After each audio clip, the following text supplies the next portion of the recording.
Kəndliyə, ona bak. Özelliği gördüm bir daha. Çok güzel. Ona nasıl? Bir zaborun içinde. Yani ki. Kənd. Şurada. Hele çok çekilsen kardeş.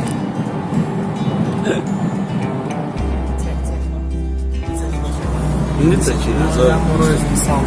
Göreyim.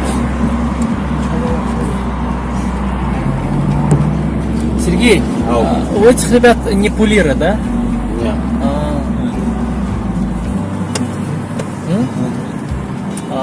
Şey, ben gittim şu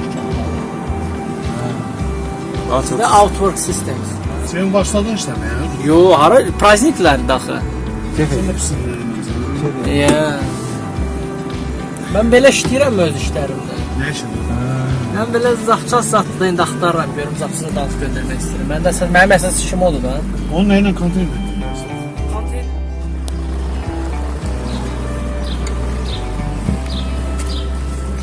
Bura Yeva şəhəridir.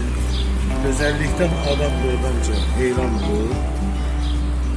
Binalara baxırsan, evlərə baxırsan, təmizliyə baxırsan, hava çox təmizdir burada. Mən şadam ki biz buradayıq. Bir sözlə, hər şey burada əladır, əla. Əla. Burada hər şey insan üçündür. Hər şey biz kaldığımız şehrin marketi. Böyle bir süpermarket.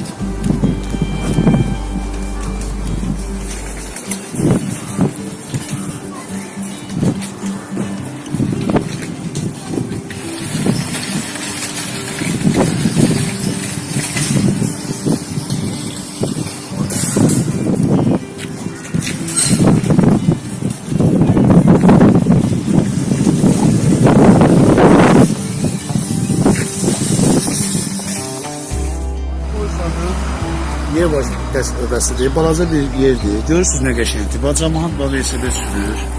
Baxın görün, asfaltı, sadır. Bir villanın həyətinə baxın. Bura onların sakit həyətidir. Görürsünüz nə xudmani, yığıncağı, qəşəng zaborları.